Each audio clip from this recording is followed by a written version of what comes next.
Welcome to American Education FM, everybody. I'm Dr. Sean Brooks. Hi there, everybody. It's been a big week. It's going to continue to get bigger, I think, as time goes on, and the information is going to be overwhelming.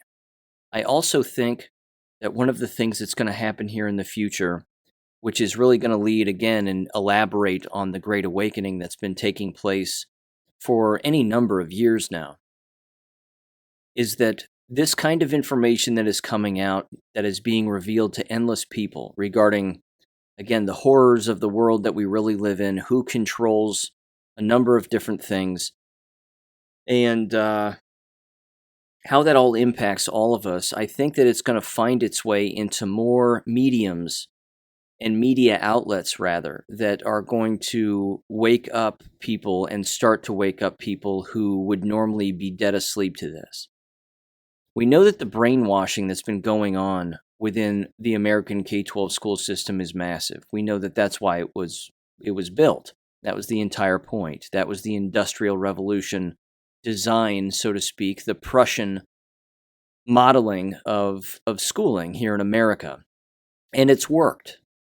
It's worked without a doubt. It has created that Pink Floyd wall meat grinding machine where everybody stands in a line and then gets on the conveyor belt and then just does what they're told, looks the same, acts the same, believes the same things, and then moves on down the line.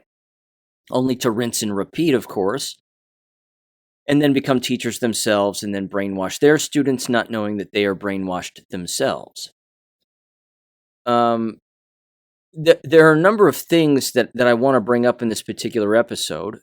A lot of education and even jab-related things, along with some very current stories that are taking place. But I want to start off by saying this. You know the purpose of this show is to not just educate people on the education system as it really is, and the depths of corruption that exist. But it's also to stretch out beyond that in order to educate other individuals about everything else that is going on to some extent, to then bring them back and re-examine the education system and continuously shine a light on that so that they can start to recognize it for what it really is. As you heard me say in the beginning of the last episode before Dr. McCutcheon and I had our conversation, which again, I recommend people go back and listen to that if they haven't already, or at the very least share it with other individuals, is that I don't know of another show. And again, I'm not tooting my own horn here. I'm just stating what I believe to be rather obvious. I don't know of another show that's spending time on what is going on within K-12 education and higher education on a variety of issues, but in particular, these death shots that are prevalent within all of these institutions and have been pushed on the staff members and the students within, and the impact that has both in the short and long term. I just don't know of any other show that has done that. There's been the occasional show that will talk about a specific person or a specific case, but they aren't looking at the entire institution. There's not a single outlet that's doing that. The Blaze isn't doing it. Stu Peters isn't doing it. Maria Z isn't doing it. Alex Jones isn't doing it, other than the one time that I was on his show, and then after that, it's not being brought up. No one on Real America's News is bringing this up. It's not happening. The entire education system in our country is collapsing. Now, that's a good thing.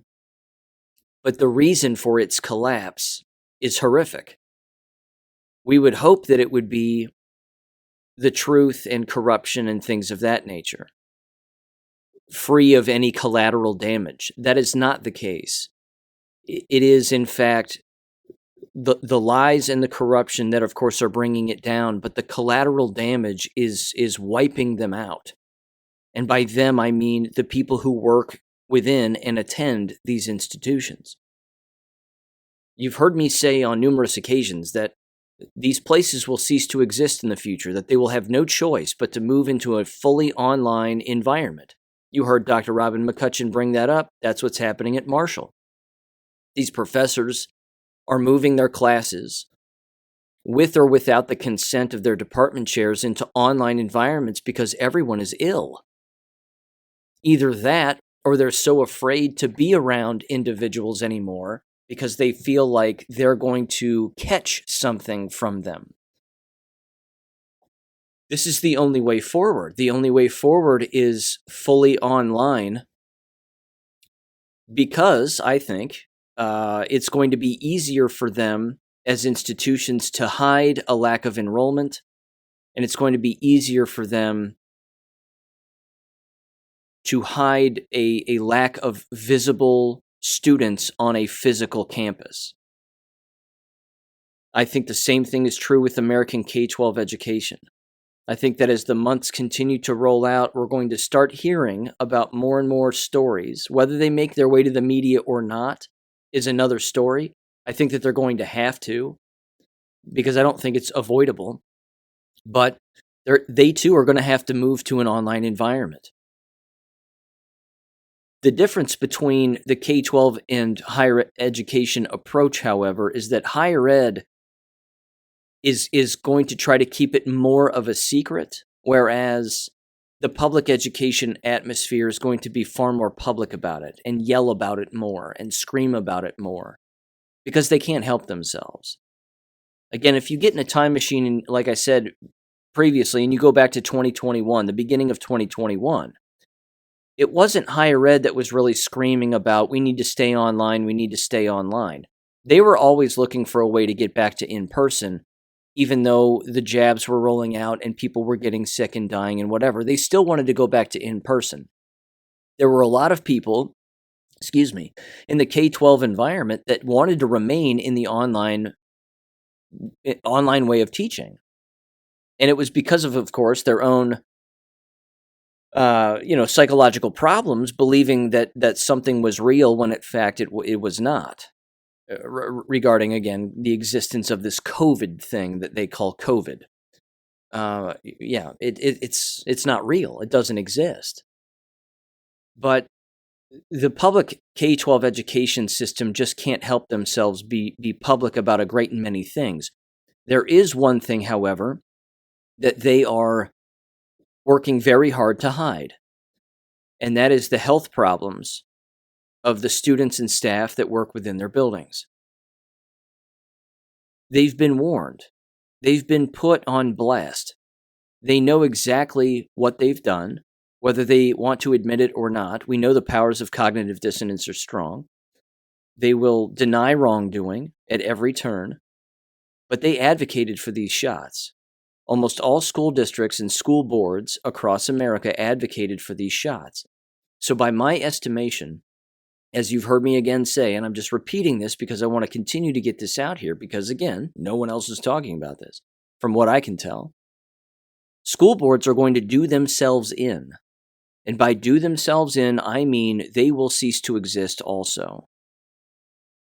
Either from the shots that they themselves have taken, or the public is going to come to the realization that these school board members all across the United States were advocates of these shots at one point or another, and the public will tear them limb from limb. Again, you've heard me say, that's the shoe that has yet to drop. Parents of jab-injured children or dead jabbed children showing up to board meetings and screaming at the top of their lungs that they were advocating for these shots. These are the people that are not going to be able to walk down the street because, again, they were a part of this. They were a part of this, in particular when it came to youth in America. All youth.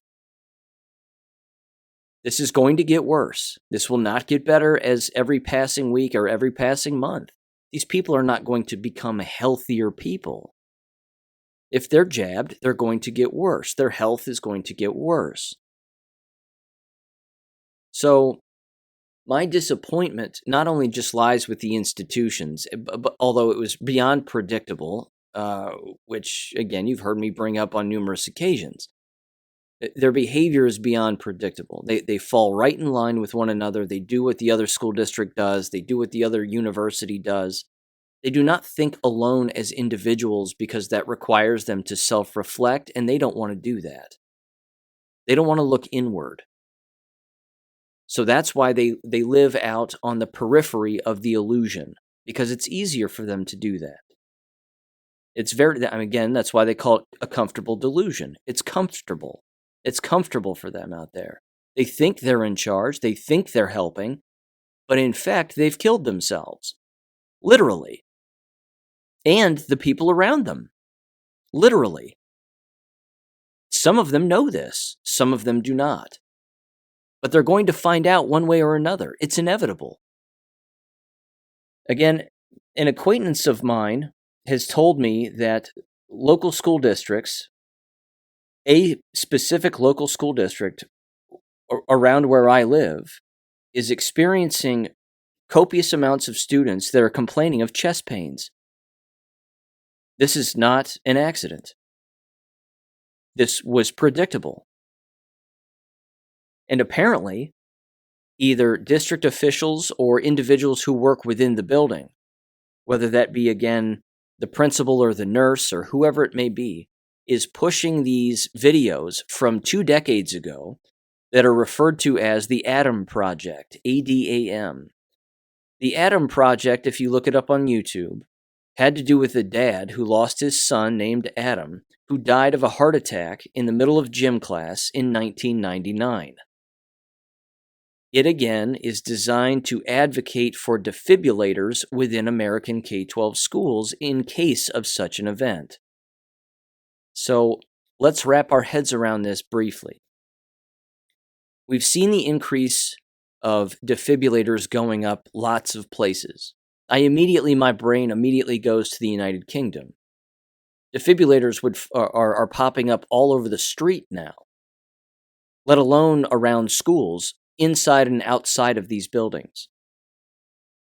I'm certain that many school districts, again, have had defibrillators in their buildings for a number of years. I'm not saying it's a new thing.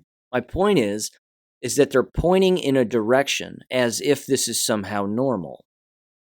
Again, it's like the giant bus advertisements that say kids get strokes too. No, they don't. There's only one thing that's causing all of this. And it's the shots that these people blindly took for which they can't name a single thing that's in it. We can name what's in it. We know what's in it. Copious amounts of metals, poisons, very familiar minerals and nutrients in order to trick the body into accepting these metals and these poisons, nanoparticles, spiked proteins. The list is practically endless. Self-forming, nanotechnology, whatever you want to call it. It's all of these things. But this is just part of the normalization of this insanity. And here's my thing, and this is sort of my endpoint with this particular subject. And then again, I have a few other things that I certainly want to bring up. It's not going to be uncommon for a singular parent with a child who experiences a health problem to blame something else. To say, well, maybe they ate something. Maybe they were participating in sports too much. Maybe there was an underlying heart condition. Whatever rationalization they want to use. But when that individual or that family knows of another who experiences the same thing, and then they talk with those people, and then those people know of more, and so on and so on and so on. You've heard me say that's the snowball that will not get smaller with time. It will get bigger, and then it eventually crashes. And then that's when the first set of parents with the dead or permanently injured child comes to the realization that it was their own decision-making, their own pressure, and their own inability to question anybody about how receiving health at the end of a needle is not a good idea. That's going to be very difficult for them to come to grips with, but they're going to come to grips with it. Again, there will be no avoiding it. And as we know, in particular when it comes to the stages of grief, they're going to want to point the finger at someone else first before they point it at themselves. These school boards and these universities will not be able to handle that level of finger pointing. They already aren't. The decline of enrollment and attendance in these institutions is plummeting. It's crash landing. That's not going to improve with time. Look at the pool from which they're pulling. Universities are pulling from K-12 schools. Well, what have K-12 schools done over the last couple of years? They've jabbed the ever-living hell out of their own students. Not they themselves, but they went along with the entire psyop, which ensnared a great deal of people. And then, of course, as we know, if you didn't play along, what did the school do? The school disciplined those students for not playing along and for resisting the mask wearing, the social distancing, the jab taking, pick one. It's all of them, but they were suspending these students for not playing along. Those are the students that will survive because they're not jabbed. Those are the students that are going to make it. Are those students really going to attend a university in the future that requires the jabs or exemptions or mask wearing or distancing? Of course not. The university system has cut their lifeline completely off. It's not just turned off. The cord's been cut, and the cord has retracted in the opposite direction, as if it was being pulled so tight that it had nowhere else to go. It's a rubber band that's been stretched and then cut in both places. You can't even find the pieces anymore. They're both gone. They're gone. They don't know this yet. Neither of those institutions have any idea, again, what they've done, which I said in the last episode. They just don't know yet. But they're going to figure it out, and that is an inevitability. Now, I want to shift gears here too, because there's a couple of subjects, of course, that have been occurring over this last week that I would like to address, because I have some different takes on it. And you may agree and you may disagree. That's okay, but I just have a few takes. First of all, the Balenciaga stuff. It's quite possible, and I'm going to make this brief. We know that these companies are satanic. We know that they do these things. This is not new. This is not new to us, which means, again, a lot of these revelations, in particular the fact that they're hitting Fox News, we've known about this kind of stuff for a very long time. It's just not information for us. This is more for the normies. This is for the individuals that have been dead asleep, and if all of a sudden this finds its way to Fox News, and it crosses the eyes of someone who is older or someone who is younger, and they start to say, wow, that's really jacked up, that's strange, maybe it will pick up a number of different individuals and have them look into other companies and other symbolism and other things that are equally as satanic and evil. It's also quite possible that the leaking of those photographs, which were clearly intentional photographs, is some sort of a white hat operation in order to do just that. In order to, again, force it into the mainstream media and then force people to comment on it. So that's something I would encourage people to consider. And I'm gonna take that exact same train of thought and I'm going to throw it right into the Tim Pool Kanye West thing. I tend to believe that Kanye West walking off of the set of Tim Pool's show was intentional.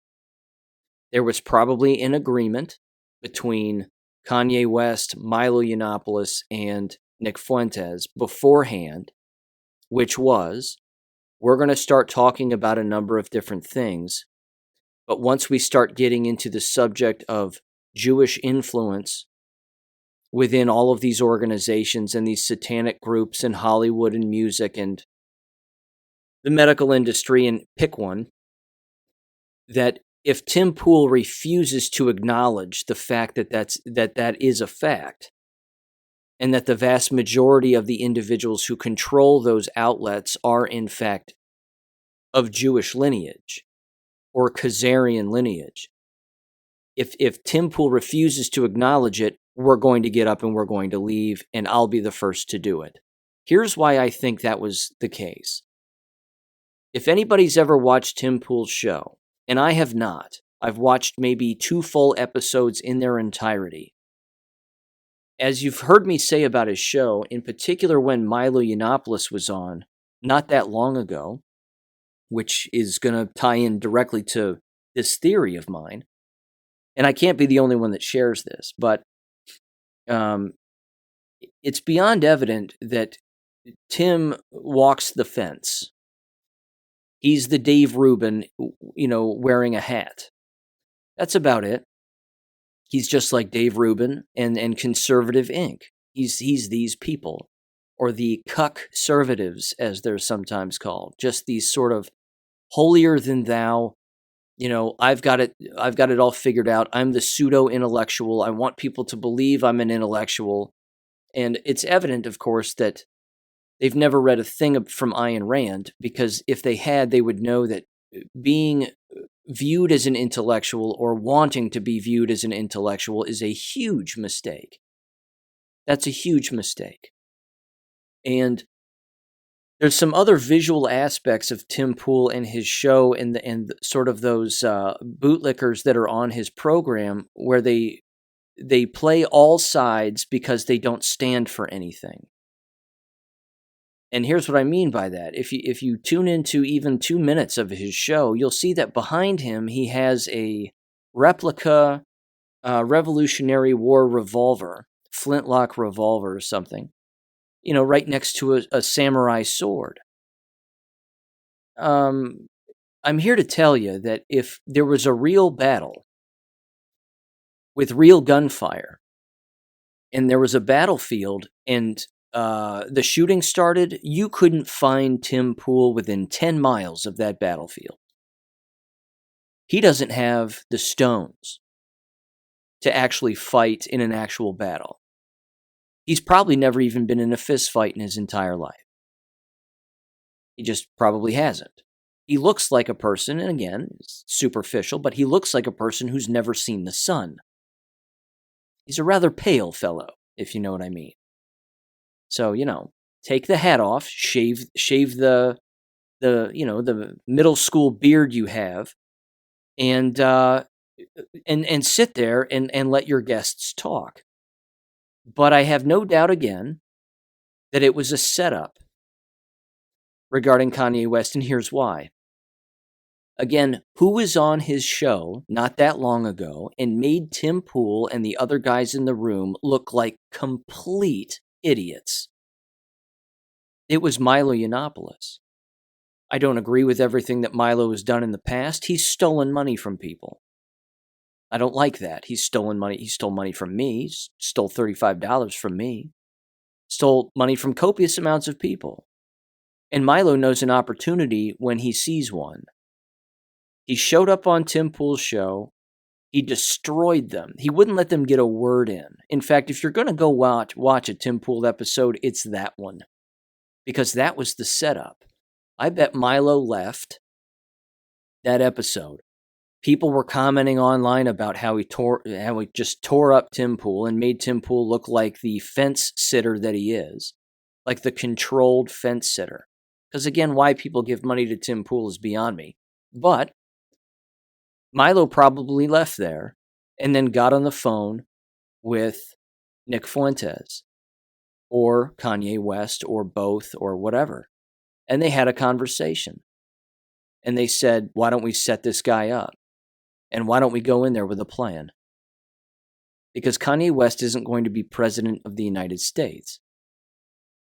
But let's go in there and let's expose more of these Conservative Inc. people for not being able to have a conversation about serious things, a variety of things. It didn't just have to be about Khazarians or Jewish control or anything like that. It could have just been that they were going to, again, hopefully let him talk about the pedophilia and the satanic nature of Hollywood and a variety of other things, the Balenciaga thing, pick one.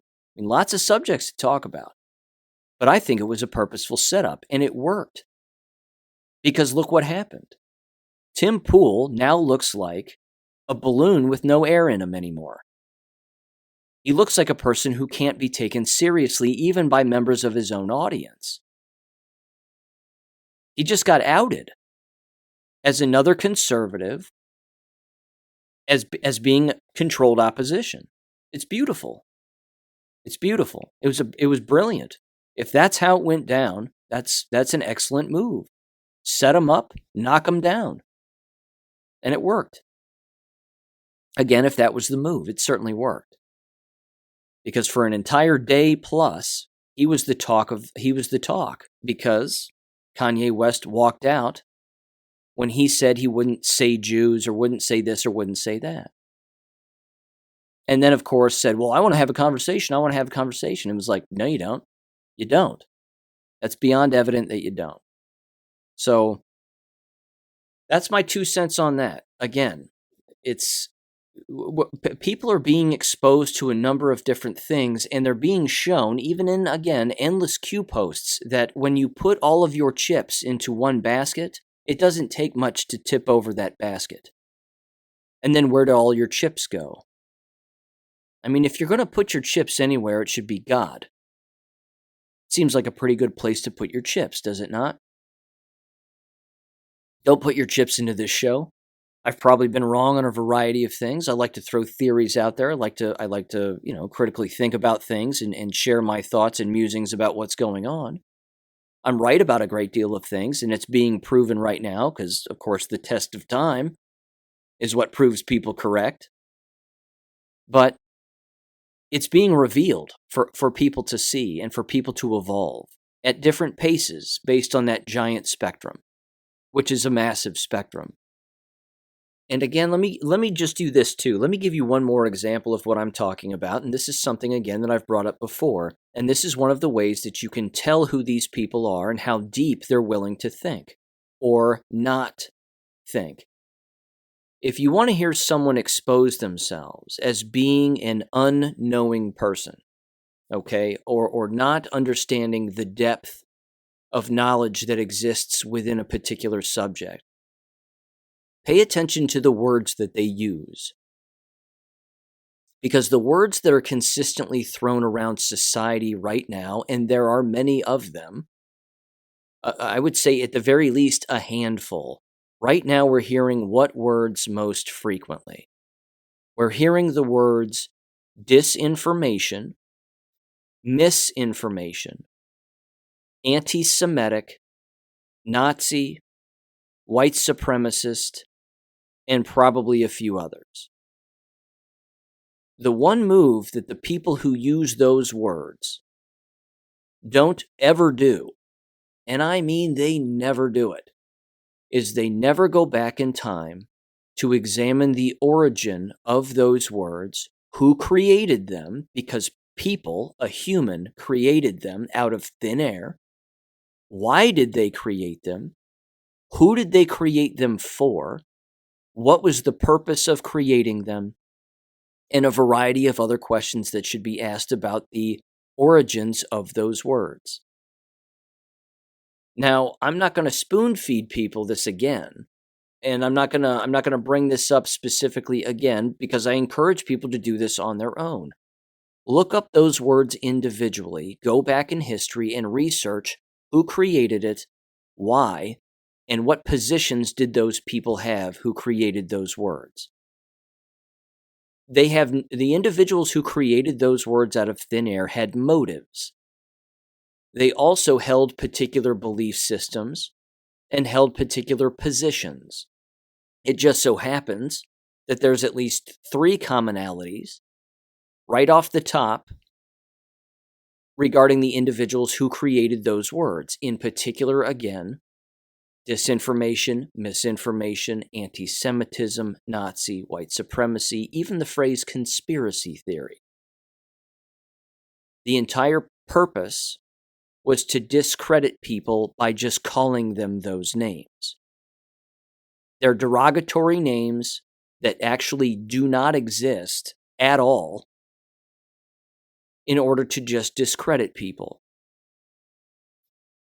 The other 3 things, again, that they have in common is that many of them, if not all, were, because they're dead now, Marxists, they were Jewish, and they were all in media and in journalism. It's no different than what goes on today. Now, are the same people that use these words all those three things? Of course not. That's impossible. That's impossible. But the word disinformation and misinformation isn't even a thing. It's a propaganda phrase that is used by the left and the media and Marxists in order to, again, immediately discredit people. Those phrases were used relentlessly in the Maricopa County Election Certification Board when they were physically going through online posts and calling them misinformation and disinformation. No one does that and says those words unless they're lying. That's the tell. If they say those two words, misinformation, disinformation, they're liars. Because no logical human uses those words because they're made up. They're pretend. If someone ever says anti-Semitism, like Tim Pool did the other day, when Milo, Kanye, and Nick Fuentes were on, it shows you how little Tim Pool is capable of thinking. Because if he knew anything about the origin and history of the word, he would know that two Marxists, well, one of them was older than Karl Marx, but the first guy who created it, came up with the phrase to, again, discredit anybody who criticized anyone of Jewish religion or Jewish bloodline lineage. The second guy who picked it up was a German Jewish newspaper journalist. And he picked up the word and reused it and normalized it in the press for the same reason. That you can't criticize people or where they come from or their decision making as a group. You're just not allowed to do it, so we're just going to call you a name, and then that's it. It's a blanket statement, and everybody has to just believe it. It was a made-up phrase. It's pretend. The word Nazi, same thing. Created by a Marxist Jewish member of the media to, again, make fun of the National Socialist DAP party in Germany. And all of the German people. The German people and Adolf Hitler and the members of his party didn't walk around calling themselves Nazis. They didn't refer to themselves as Nazis. That would be like the two of us who listen to this show, you know what I'm saying? All of us who listen to this show walking around calling ourselves idiots or ignats, one another and ourselves. We would never do that. We wouldn't walk down the street and call ourselves stupid. We wouldn't walk down the street and call ourselves assholes. We wouldn't do that. Why would they do that? They wouldn't. It was a derogatory term created to discredit them and make fun of them and then normalize that phrase. Anybody using the phrase Nazi doesn't know what they're talking about. They don't understand the history of the word. That's a problem. Conspiracy theory, same thing. Created by the CIA to discredit anybody who questions anything, in particular, the JFK assassination. Just call him a conspiracy theorist. That's proven. That's in their own documentation. Countless people already know that, but that doesn't stop people from saying it. And the word conspiracy, I might add, of course, as you know, is on the law books. It's in legal text. It's an actual crime. At the state and federal level, same thing. The word racism, it's also pretend. It's completely made up. A person cannot physically be a racist, ideologically or otherwise. It's impossible. It is, again, even the people themselves who refer to themselves as racists are stupid because even they don't understand the origin of the word. It was used again and created by Marxists in the interest of discrediting an individual or a group of person with a blanket statement instead of having to think. So when Tim Pool says, well, I'm not going to talk about anti-Semitic stuff, Tim Pool doesn't understand the word anti-Semitic isn't even a word. The word racism isn't even a word. A person can't be a racist. It's impossible. That would imply, again, as you've heard me say in previous episodes, memory serves did an entire episode on this, but the word itself implies that you've met and know every single person of that race on Earth, and you've met them all, and you've made the determination that all of them are not superior to anybody else or this, that, or the other, or that they are all exactly the same and less than you because you are of a different race. It's impossible. It's behaviors that people don't like, individual or collective. But it has nothing to do with skin color because skin color is incapable of thinking. It's physiologically impossible. But if people get together and cultures get together and cultures behave a particular way, it doesn't even mean that those cultures are all the same in their thinking because they're clearly not. Just look at what goes on in the Middle East all of the time. It's ridiculous. It's just, the word usage matters is my point. Same thing with white supremacy. Who created that word? It wasn't Adolf Hitler and the National Socialist DAP party. It wasn't them. It was individuals in the Marxist media who happened to be of Jewish lineage in order to discredit white people. If they don't like other races, just call them a white supremacist. Just call them a racist. Call them anti-Semitic and a conspiracy theorist while you're at it. And tell everybody that they're spreading disinformation and misinformation, and then we will destroy them and they'll never have anything ever again. See how that works? That's it. So all of these people in these cuck-servative and conservative Inc. groups that use those words, they know not what they speak of. They don't know.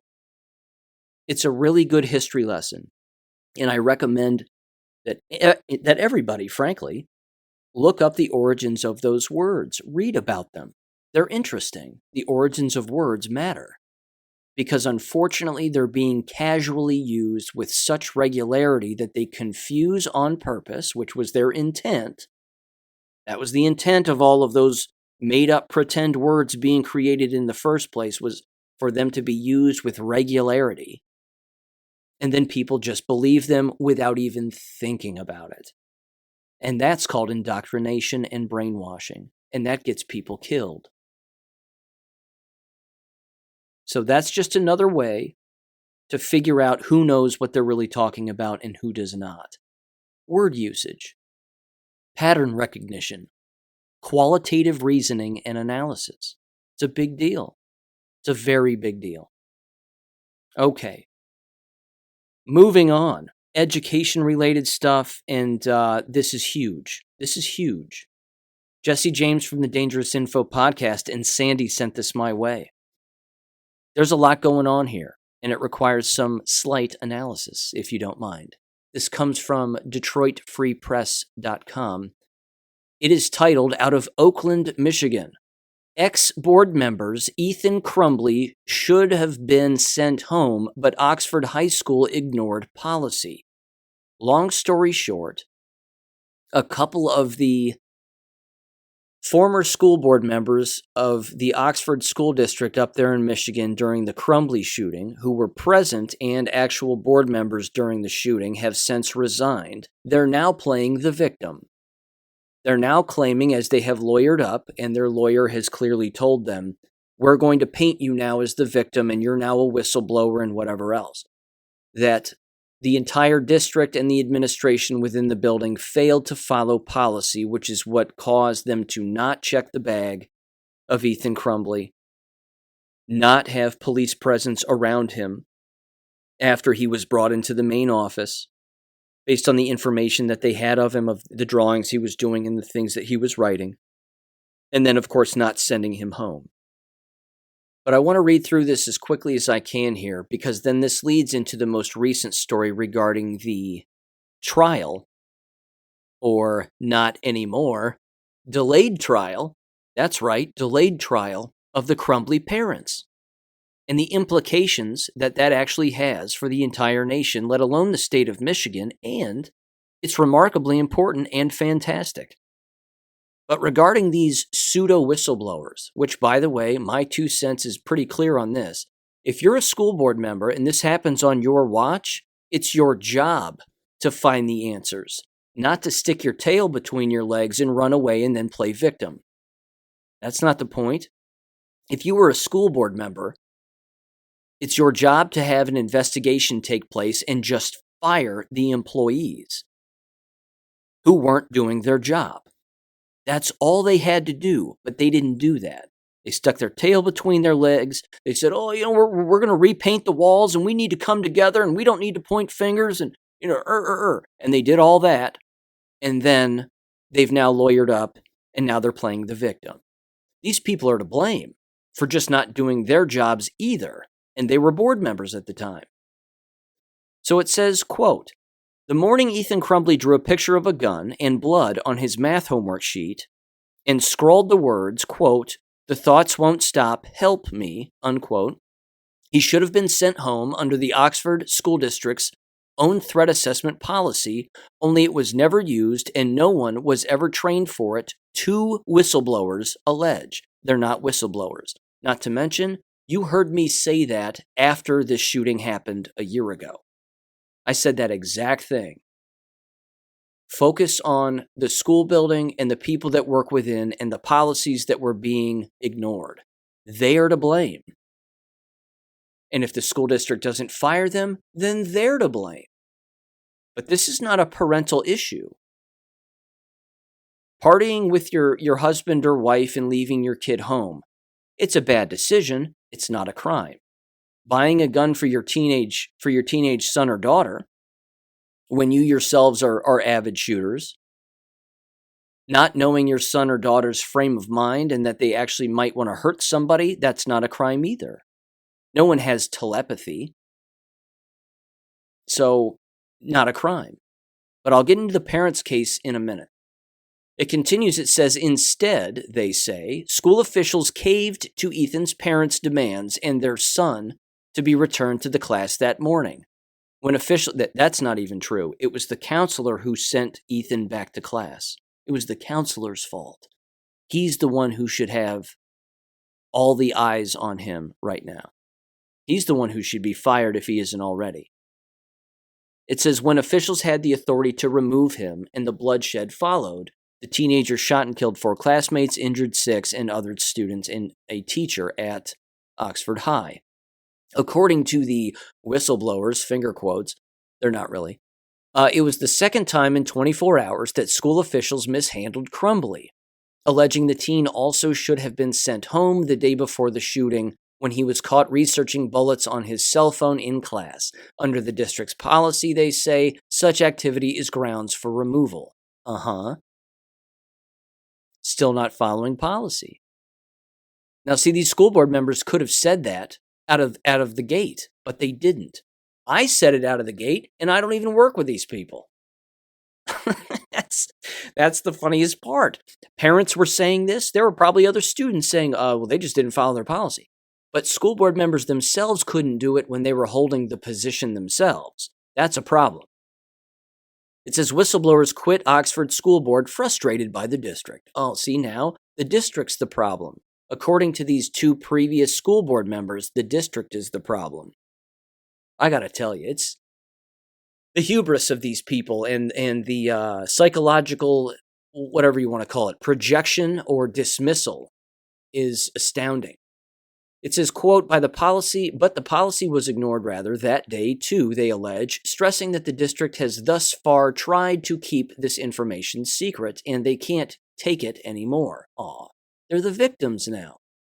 Nearly 1 year after the deadly Oxford school shooting, 2 former school board members spoke out Monday about what they allege are key missteps in the district before Crumbley carried out the November 30th shooting using a gun and blah, blah, blah, blah, blah. Parents bought him early Christmas present. Okay.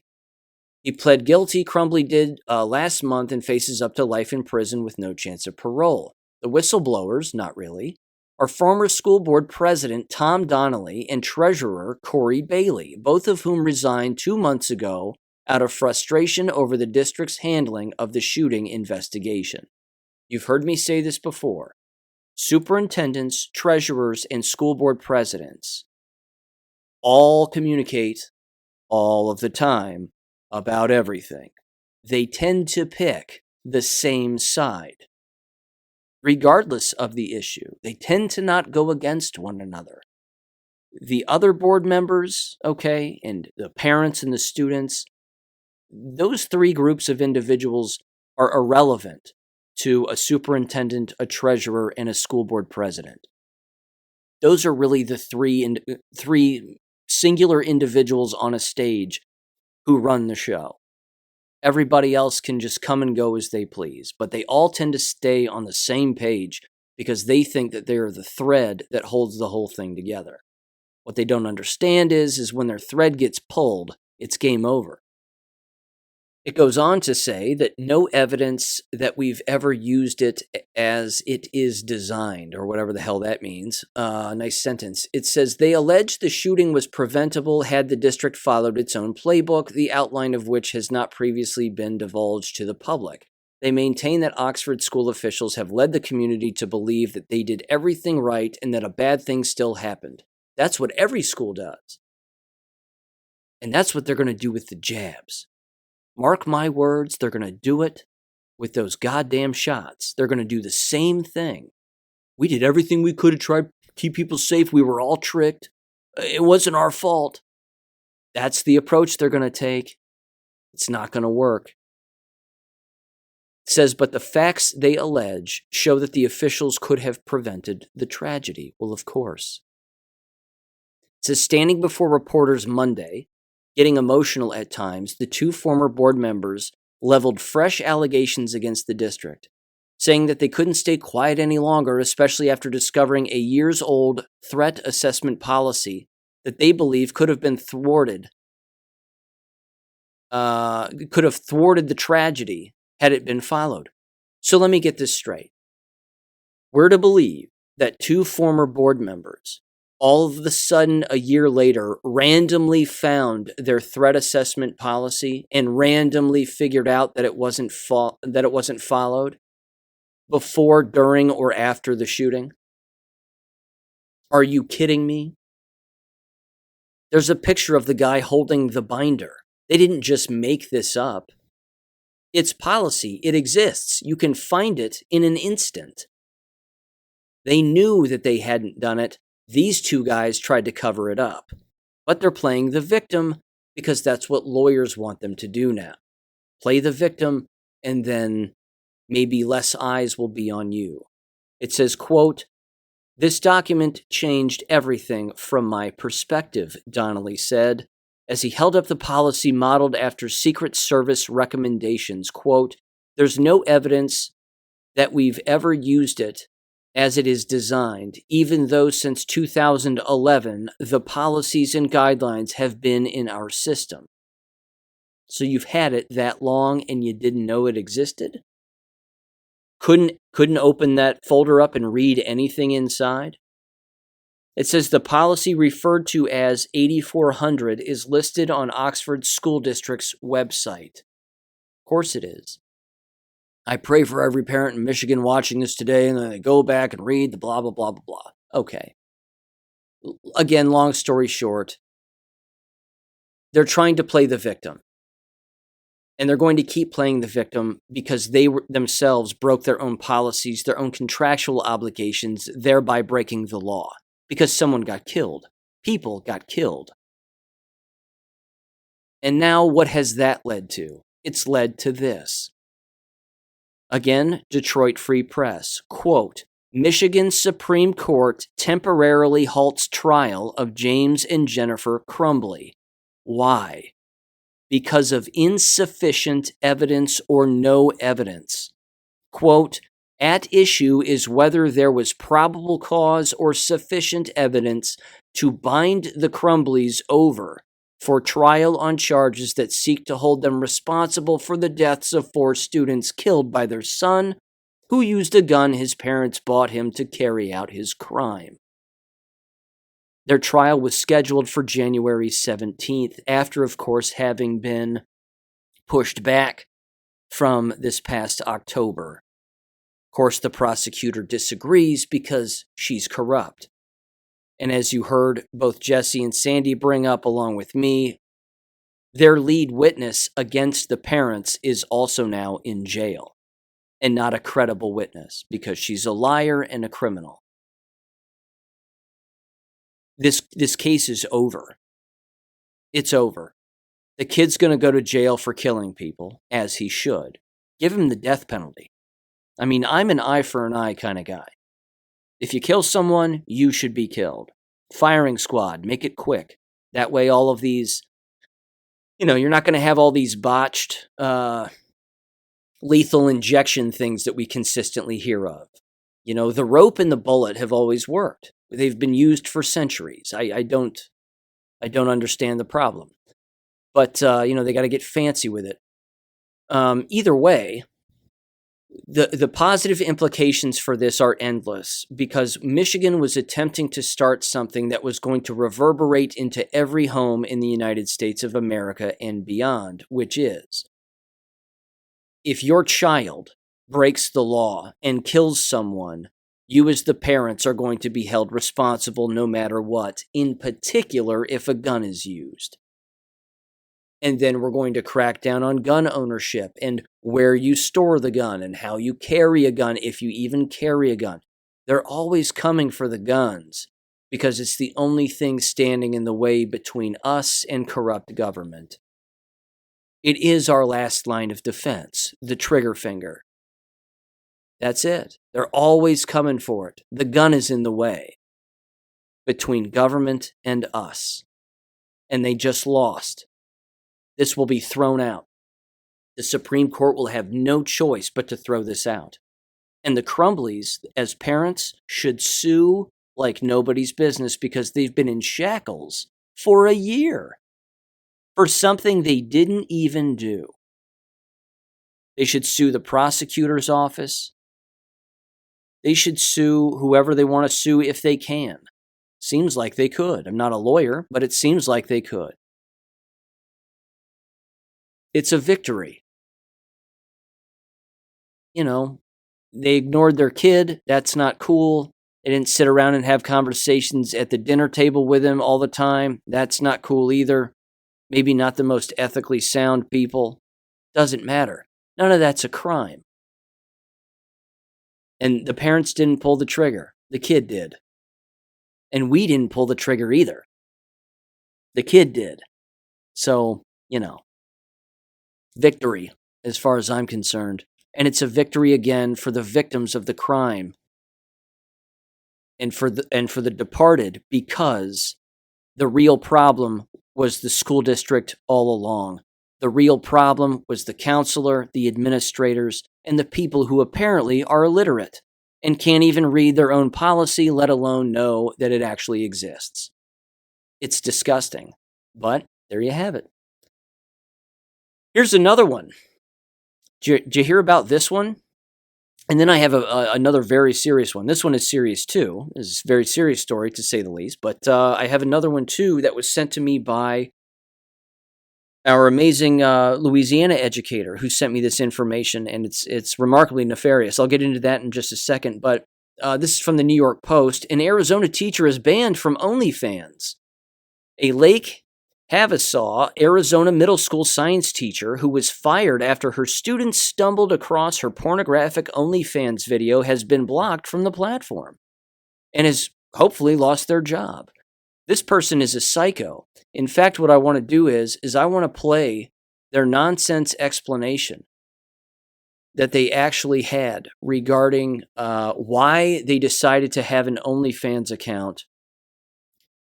And it's according to them, they're not well, probably jabbed, not thinking clearly.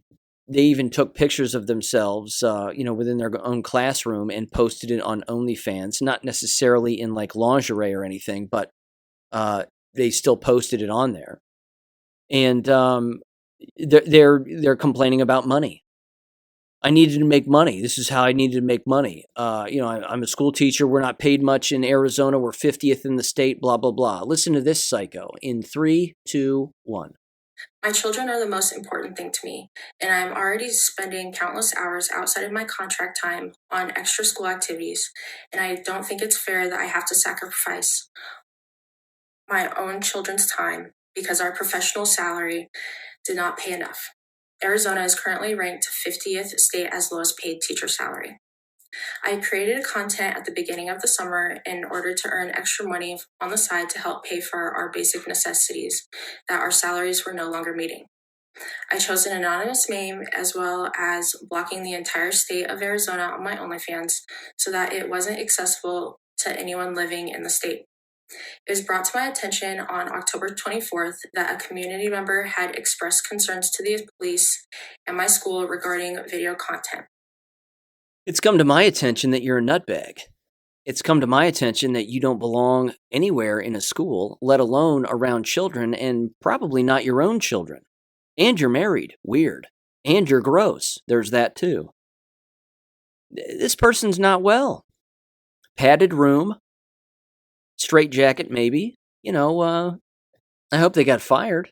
I mean, yeah, they should have been fired. That should have been the least of their problems.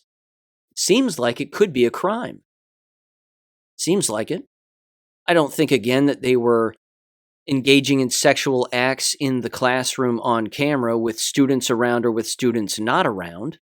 But either way, it's certainly negligence, which is enough to get a person fired. So, yeah, they're gone. But are they going to see any jail? Probably not. And again, it may not be a crime, but it's a fireable offense, and that's good enough for me. Okay, here's the next one. This, again, I've covered this subject before with Vanessa Hurst, but this is another avenue in the exact same sort of bloodstream of the digital ID for children and school children in particular, but now this is roping in parents as well. Again, I'm not going to name the school district, but this is coming from a school district in Louisiana, and they certainly aren't the only ones that have used this system, but it's referred to as Linewize, Linewize, by Family Zone, as it says here. Just in summary, here's basically what this is. This is claiming to be a leading global provider of online safety products and education to create an educational hub for parents and teachers. It says this hub includes articles, videos, courses, and more to ensure you know how to keep your kids safe online. Now, it sounds nice and well-intended. They have copious amounts of articles, which ironically all have the same date. They're all written by a number of different individuals. But it has to do with not just not using particular social media platforms, but if you're going to use them, here's how they want you to use them. And here are some things that you should pay attention to and whatever else. They also steer you away from particular people. Now, I don't necessarily trust Andrew Tate. He says some nice things from time to time, but the dude's probably a Mason and whatever. They have an article on here about Andrew Tate, and they're calling him all kinds of names, a misogynist and, whatever else. He spews hate and vitriol and blah, blah, blah. I haven't heard that, but I don't trust Masons. Either way, it's a giant propaganda platform. It's a data harvesting platform for not just children again, but for parents as well. They want you to set up parental controls. They have you take a survey. There are a variety of different things that they want you to do. And one of the things that's interesting too is that there are school districts that have eliminated this once they've introduced it. They've said, you know what, we don't want this anymore because we're not getting the right answers as to where this data is going and who is harvesting this data for these children. It's remarkably nefarious, not to mention, as you would expect, the groups and companies that are associated with this are things like Google, the Bill and Melinda Gates Foundation, probably Meta, Facebook, you name it. So those are just some of the things, but yeah, it's propaganda. It's not good. It's government doing their best to replace the parent as being the decision maker, and that parents should rely on government to learn how to make decisions regarding their children and they themselves as parents. And of course, they use the word misinformation in this thing that was sent to me by our Louisiana educator, which is titled Fighting Misinformation Online, Brussels Summit, November 29th of 2022. So this is one of their K-12 school district related propaganda platforms to fight misinformation. Only the gullible would use this. Only the gullible would sign up for this. But what we can see American K-12 schools doing, and they already do it, is they force students to sign up for these, and they force parents and teachers to sign up for these kinds of programs. And they pay for them if they aren't given to the district for free. And then they data mine all of that information for those kids to then, of course, track them from cradle to grave through the entire education system and process as they work their way through each indoctrination camp. That's the general gist of the entire thing. It's awful. It's continuing to take place in endless schools, and it's just another reason to get rid of it. In fact, there was at least one school district, there have been many, I'm sure, that again implemented this Linewize program, and then they had questions about it, and then they got rid of it and said, we're discontinuing this. Like any corrupt company, they have to have public relations groups that work for the company to basically iron out the message and iron out any wrinkles or concerns that the public might have regarding its implementation or its use. They have to do that. But again, if one school district somewhere in the United States had serious questions about where this data was going, and parents were bringing up those concerns also, that's all the proof you should need that you have no business participating in this in the first place. The wheel does not need to be reinvented. Anybody who attempts to show up and reinvent the wheel should be cast out of the town or the district as a crazy person. There's no need for it. Because again, the groups that put these things together have nefarious motives. If they didn't have a nefarious motive, they wouldn't be there. They are simply showing up to implement what they want to implement because they're being paid, and then they're being told, again, behind the scenes, we need to data mine all of these children's profiles so that we know exactly what information to feed them in the future. It happens with regularity, and this is just another one of them, and I wanted to bring that to your attention, and I'm glad that our excellent educator brought this to our attention. In fact, it says right here that a South Carolina Department of Education has apparently decided to get rid of this. So an entire state Department of Education said no. But again, the group is called Linewize, and it says by family zone at the bottom. Linewize. If something like that pops up in your area, understand it is not a good thing. Moving on to the jabs now. And let me bring this up briefly first, and I'll read a little bit from this. Do you recall back in, what was that? May, I believe, where the WHO and the World Economic Forum were having their little worldwide pandemic treaty thing? Well, of course, that happened, and they agreed that they're going to move forward with their plans and XYZ. And a lot of individuals here in our country were saying, well, that can't be implemented here because, we didn't vote on it and it's not constitutional. Well, that's fine and dandy, but totalitarianism doesn't need a constitution to act, and neither does evil. So, there's that major point. This is from the World Health Organization, though, because they're doubling down on their little Well, it's not little at all. Their World Pandemic Treaty thing. This is a statement from the WHO, and it is titled, "Strengthening Our Collective Health Security Architecture is an Urgent Task." Address of the WHO Regional Director for Europe at the high-level conference COVID-19 Lessons Learned and Looking Ahead to Ensure a Stronger EU Health Security Framework. And this was on November 22nd of 2022.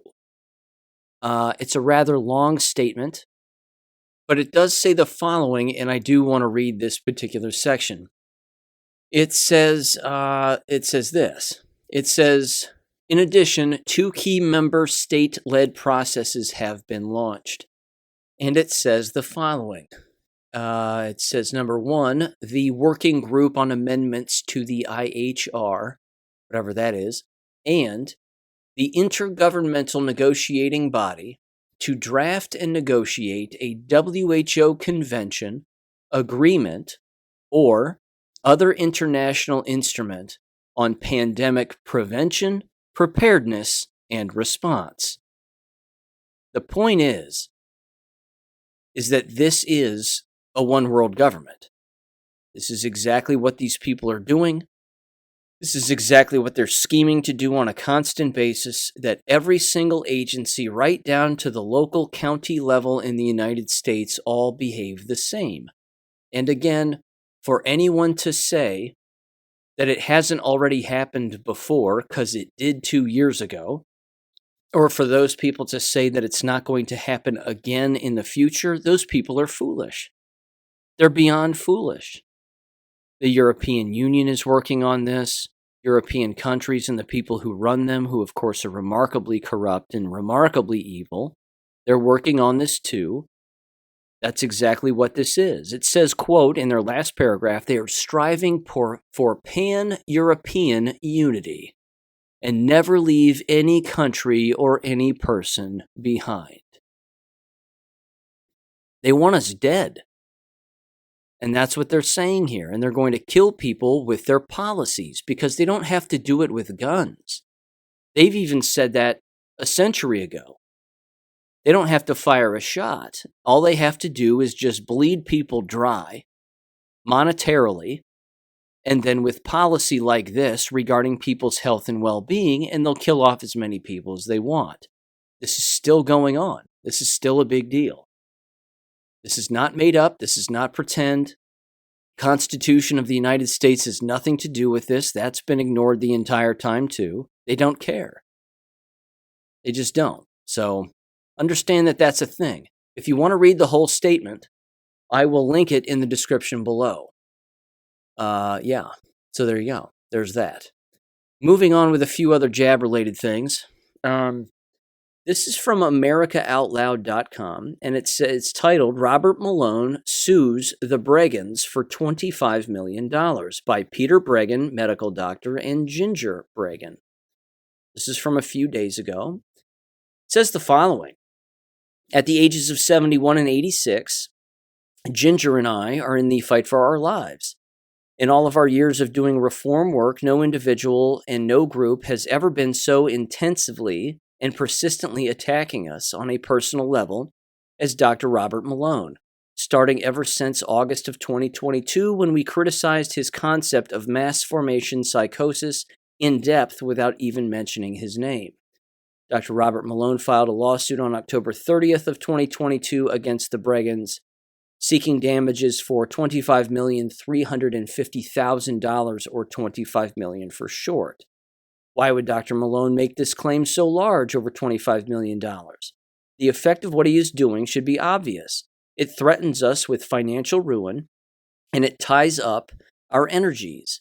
Does he want to make us too afraid and too exhausted to criticize his public policy theories and his numerous highly destructive attacks on leaders of the health freedom movement? The defamation suit, meaning libel and slander, was filed in the United States District Court of Western District of Virginia, Charlottesville Division. Service has been discussed between the lawyers for both sides and agreed to, but it has not been completed. The suit, already filed and ready to be unleashed, has had a suppressive impact on our planning and activities over the past 2 weeks. Contrary to some rumors, we have never made personal attacks against him, and indeed the complaint that is filed in court focuses on our scientific and public political disagreements with him. However, Malone's defamation claims focus on our public policy differences. Much of it relates to opinions and analysis we already documented in our book, COVID-19 and the Global Predators, We Are the Prey. It says we have not defamed Malone. In our entire 110-plus combined years of reform work, no one has ever threatened us with a defamation suit because we simply do not defame people. Again, very quickly, I'm not a lawyer, but I do understand defamation. You have to be able to prove that they cost you money and that it was their words alone that cost you money in order to file a defamation lawsuit. Robert Malone cannot prove that. The public knows who Robert Malone is, knows that he had a hand in creating the messenger RNA. He claims that the kind that's been used allegedly in these jabs is not the kind that he allegedly created, that it's been manipulated and it's not his fault, don't look over here kind of thing.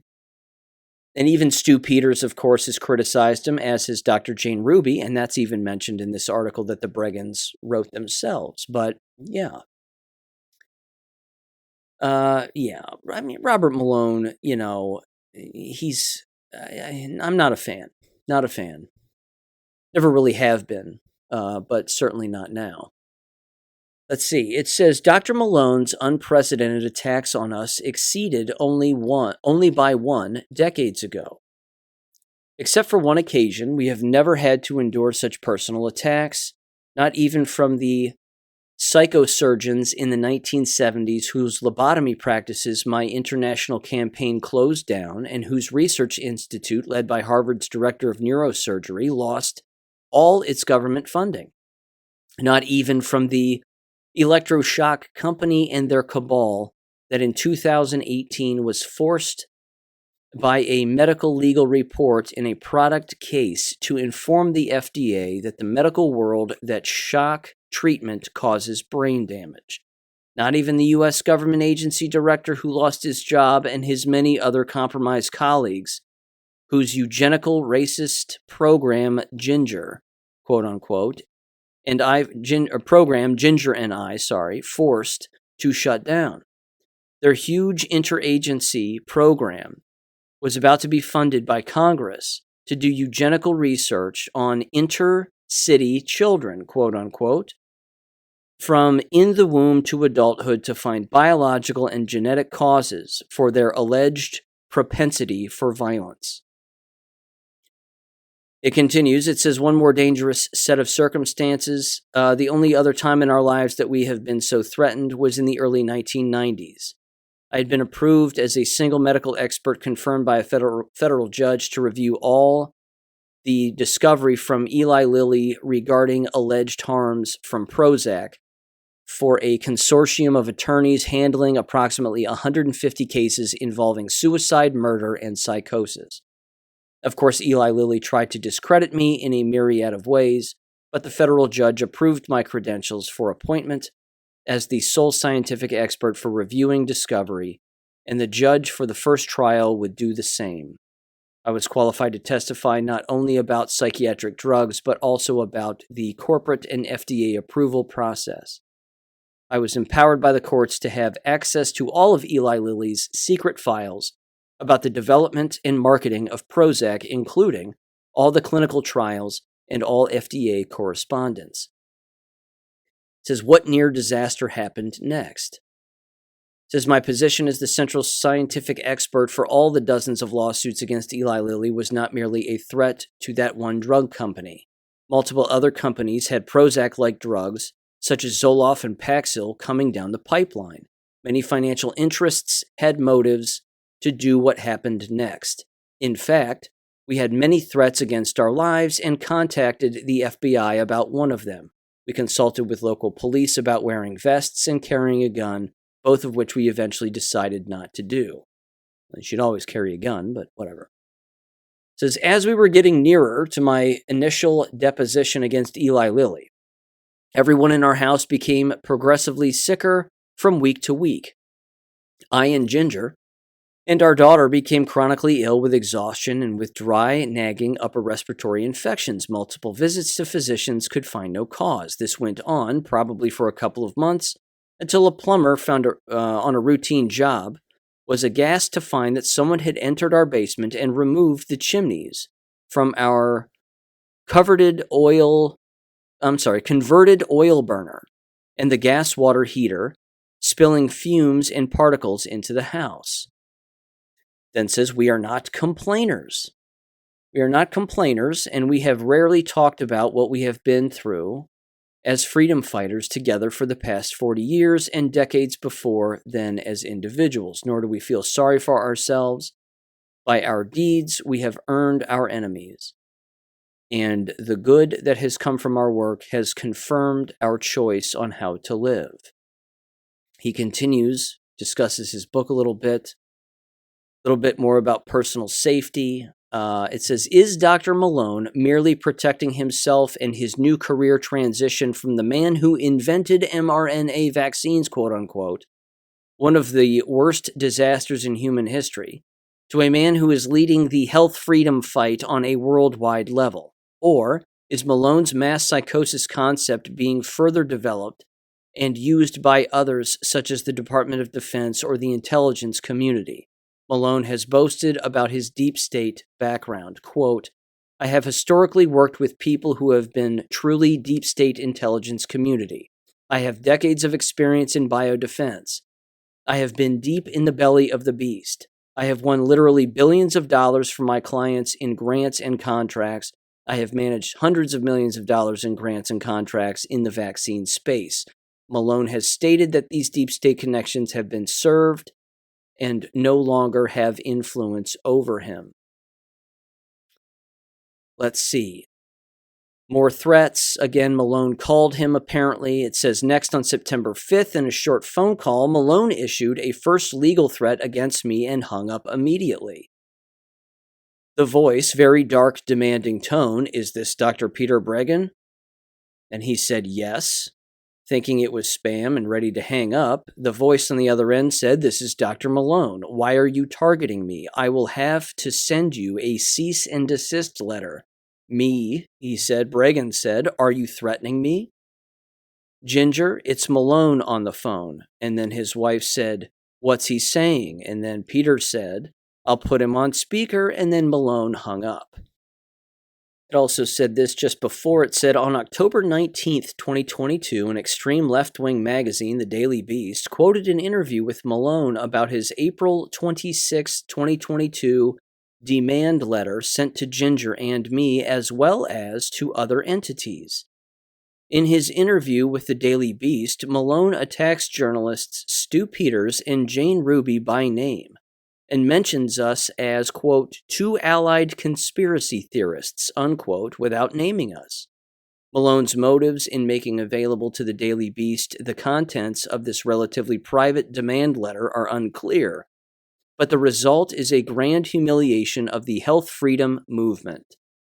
The Daily Beast declares in its headline, quote, inside the anti-vaxxer civil war, unquote.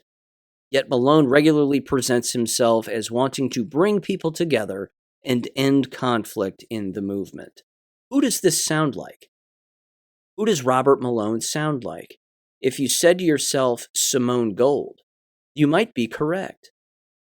They sound similar in their motives and their actions and their dismissal of their own involvement in whatever it may be. Purposely dividing people, again, whatever it is. I'm going to end the article there. The point is that when individuals know more than other individuals, regardless of the jobs that they have had, it's difficult for the people who believe that they are holier than thou, that someone else might know a little bit more than they do. You've heard me say this. You walk up to a virologist and you say viruses aren't real, it's a made-up story. It's completely fake. They will flip out. They'll flip out. Watch any discussion between Dr. Kaufman and Dr. Mikovits, and you'll know exactly what I'm talking about. The two of them have gone back and forth. Mikovits, again, a virologist, believes viruses are real. No, they have names. We've isolated them, blah, blah, blah. Kaufman goes, no, you haven't. The only thing that you've ever done is extract poisonous cells that look different from other poisonous cells outside of a human body. You give them these made-up names, viruses or this virus or this number or that series of letters or whatever it may be, and you call them viruses, but they aren't. They're human cells that have been abnormalized as a result of coming in contact with poison. It's the exact same reaction that Robert Malone would have if you were to tell him viruses aren't real. He'd flip out because his entire existence would crumble to the ground. This is the problem with these holier-than-thou people.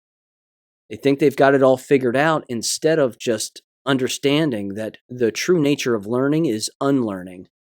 And you've got to unlearn first. Which leads me to this. You've probably heard of Dr. Naomi Wolf. Again, I don't know where she comes from. She just kind of showed up one day. Certainly started to make numerous appearances on Real America's Voice, and certainly with Steve Bannon.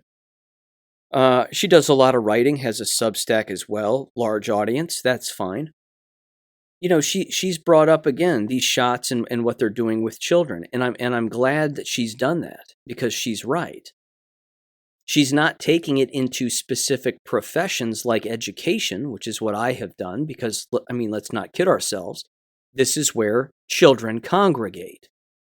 This is the child's job, so to speak, is American K-12 schooling.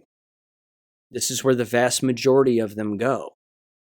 So, you know, going a little deeper down that rabbit hole for Dr. Naomi Wolf may be a little difficult, but that would be worth going down if I was her.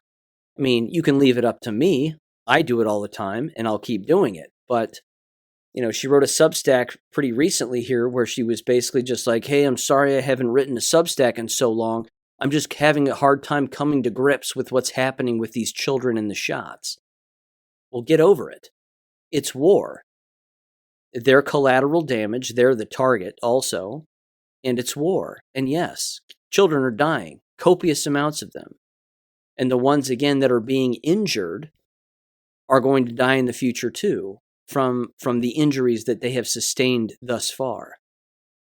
But I just wish that some of these people would go a little deeper down the rabbit hole instead of just, you know, I don't know, getting a little uncomfortable and then whining about how uncomfortable they are, I guess. I don't understand it, but to each their own, I suppose. Just a few more headlines, and then what I want to do is I've got some posts from Great Awakening that I want to read here that I think are remarkably important, and it has to do with people's observations of what the jabs are doing to their family members, in particular regarding memory. And this is interesting stuff. But here's just a quick headline again. This comes from Nature.com. From the from a scientific report. Again, it basically is a giant. Well, it's not giant, but it is. I'm just going to summarize it very quickly.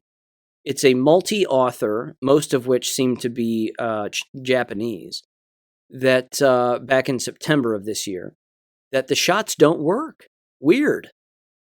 That the mRNA vaccine causes the ACE2 receptors to have positive cells, thereby causing a therapeutic antibody response that is not therapeutic at all. So there you go. Shots don't work. So says at least half a dozen Japanese researchers. Again, we didn't need that to figure that out, but you know, it's worth knowing.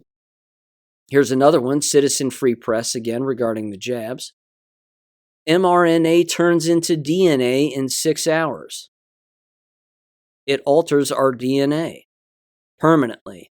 We know this for a fact. This is not This is not new. This has been going on since, a very long time. This is the point. You don't tamper with DNA. It's God's creation. He made it. Leave it alone. But these people love altering God's creation, which makes them satanic. That's the entire point. This comes from the expose. Title: Secret CDC report confirms 500,000 American children and young adults have died since COVID vaccine rollout, and a UK government report confirms it's likely due to the COVID vaccination. Yeah. Yes, that's correct. And they've got, again, just like the expose does, they've got the charts, they've got the numbers, the stats. It's all there. It's all there all the time. All right. Let's see. This first one. This has to do with the jab ingredients, which I think this is an interesting post without a doubt. And I'm going to read it in its entirety. It says the following. It says, quote, I gathered all vaccine ingredients into a list and contacted poison control. After intros and such, and asking to speak with someone tenured and knowledgeable, this is the gist of that conversation. Quote, this person asked Poison Control, my question to you is, how are these ingredients categorized? As benign or poison? I ran a few ingredients. Formaldehyde, tween 80, mercury, aluminum, phenoxyethanol, if I'm saying that right, potassium phosphate, sodium phosphate, sorbitol, etc. Poison Control responded, well, that's quite a list, but I have to easily say that they're all toxic to humans. Used in fertilizers, pesticides, to stop the heart, to preserve a dead body. They're registered with us in different categories, but pretty much poisons. Why? They asked. The person responded, if I were deliberately to feed or inject my child with these ingredients often, as a schedule, obviously I'd put my daughter in harm's way. But what would legally happen to me? They asked. Poison Control said, odd question, but you'd likely be charged with criminal negligence, perhaps with intent to kill, and of course child abuse. Your child would be taken away from you. Do you know of someone who's doing this to their child? This is criminal. The person responded, an industry. These are the ingredients used in vaccines, with binding agents to make sure the body won't flush these out, to keep the antibody levels up indefinitely. The Poison Control person responded, what? Your conclusion, they said. The man was beside himself. He asked if I would email him all this information. He wanted to share it with his adult kids who are parents. He was horrified and felt awful he didn't know. His kids are vaccinated and they have health issues, unquote. And then again, it goes on this giant list of all of the ingredients that tend to be in flu shots and all vaccines. DNA from pigs, human embryonic lung tissue cell cultures, E. coli, acetone, African green monkey kidney cells, human diploid fibroblast cells, which are aborted fetal cells, fetal bovine serum, few other words I can't pronounce, polysorbate 80, polysorbate 20, thermosol or mercury, aluminum hydroxide, aluminum phosphate, and aluminum salts, along with countless other things, and it has all these diseases listed as well, formaldehyde, formalin, etc., etc., etc. So there you go. It's safe to assume, of course, that those are in the COVID shots as well, because they are. Here's the next post, and again, this is the one that has to do with a story of an individual talking about their parents, and I'll conclude with this. It says, quote, my mom and dad's memory are obliterated.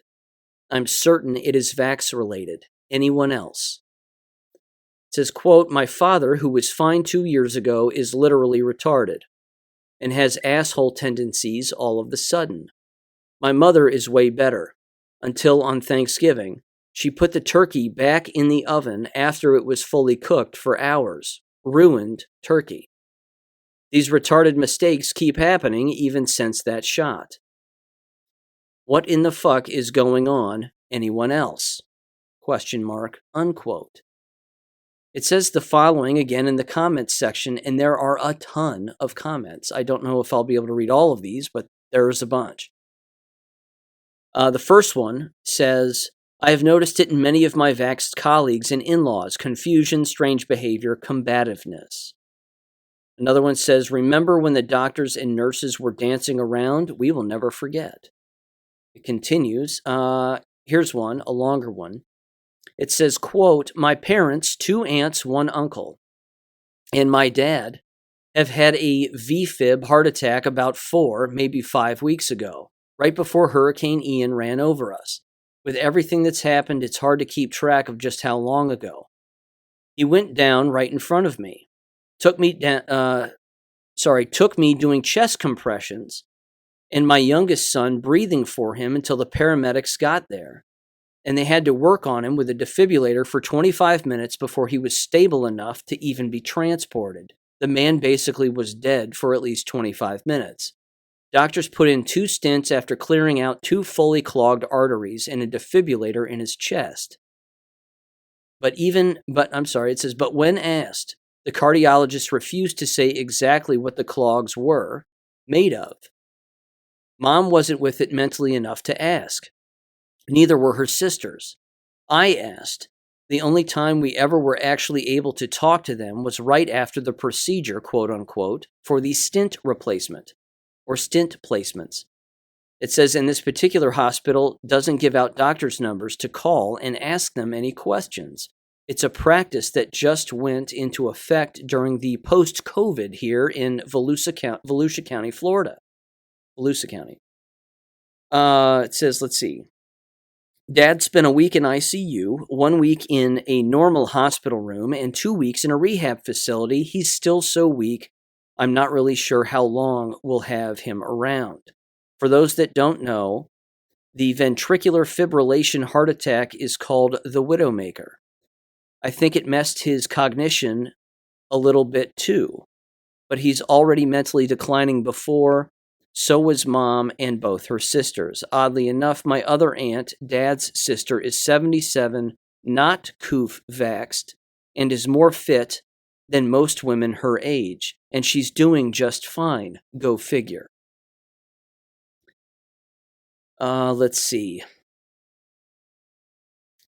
It says this, here's another post. It says, my mom started repeating shit all the time, now has cancer, already lost most hair after TWO chemo treatments. My dad seemed okay mentally after shots, but keeled over and died from a head injury from that. Something had gone haywire in his head and was just like filling with blood, so yeah. Definite fuckery. I'm fucking still pissed. They just don't want to see it. It talks about the spike protein, etc., etc. Here's another one. It says this. Quote, I was helping a friend of mine in his 70s, vaxxed to the max, get his lawn tractor running for his fall cleanup routine, and I diagnosed that the battery was dead. Has dead cells. Won't take a charge. So we pulled it out and we went and bought a new one. The next day I returned to help him, and he says to me, quote, I feel like I'm missing 2 to 3 years of my memory. The statement shocked me, and I asked, what do you mean? Like completely missing, like you were in a coma for years or something? He says, well, like the battery for the tractor. I could have sworn that I bought it just 2 or 2.5 years ago, but when I turned in the core, I looked at the date on it, and it was bought 5 years ago. The same time I got a new battery for my boat. I remember buying them very clearly, and it felt like it was just 2 years ago. I asked him a few questions, and he does remember things we did in the last 3 years, but his mind is compressing it down to 1 year. He feels like we did it all in the last year. I haven't had a chance to question him more, but I have observed that he is not doing the things he used to love doing outdoors, the way he used to. I figured probably age catching up to him, but now thinking the shots seemed to have dulled him mentally and physically. There was always a light in his eyes and an excitement in his attitude. Both faded right after the first shot. Unquote. Here's another one, rather quick. It says, quote, I have a guy at work who's a CNN Max Vax, and he tells me the same GD story every fucking day for the last year now. He even asked me last week if I've ever been to this particular bar nearby, and I've been there with him 3 times. He's like 52 years old, unquote. I'm going to keep reading these. I know that these are depressing, but we have to understand that we're not alone in this, and being prepared for these kinds of things is important. Again, I hate to end on such a sour note with this stuff, but I find these stories fascinating for a variety of reasons. It tickles the qualitative reasoning and analysis person in me, and the medical person in me as well. But yeah, let me read a few more here.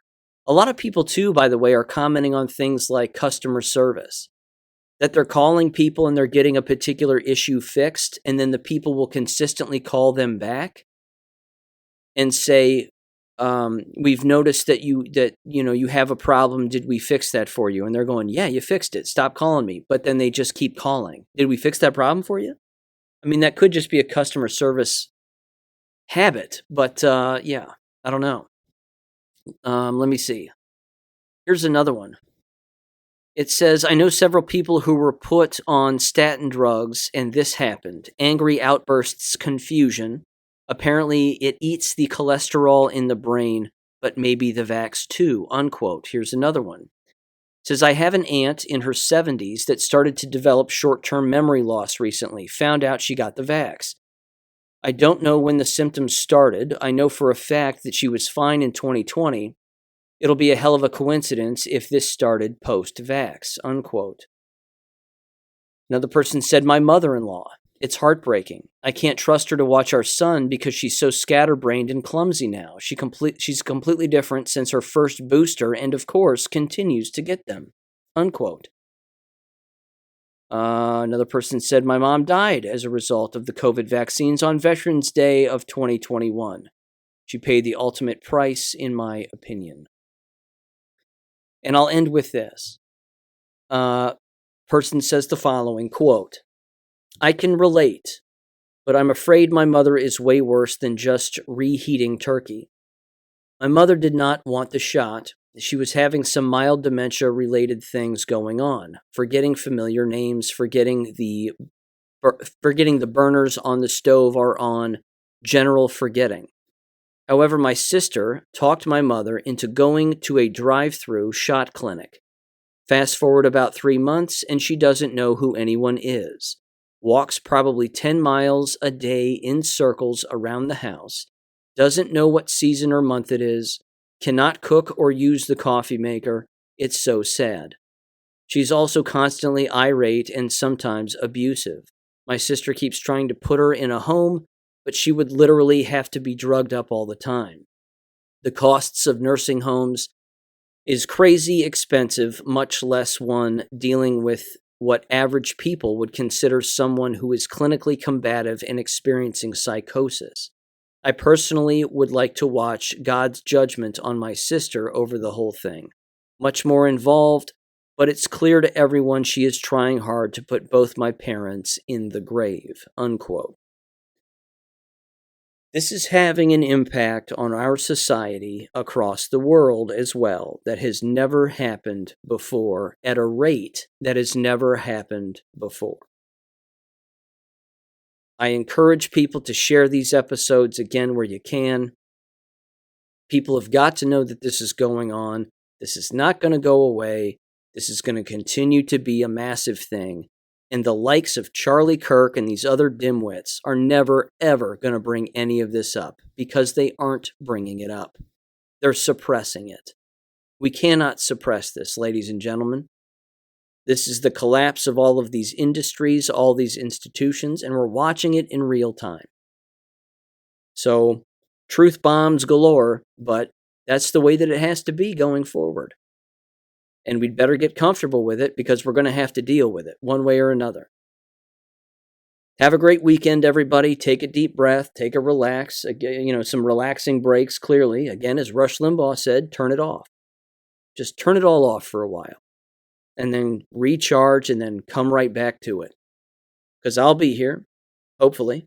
I'll still be here doing this. So I'll catch you on Monday. Again, have a great weekend. Take care. Peace. Thank you for listening to American Education FM.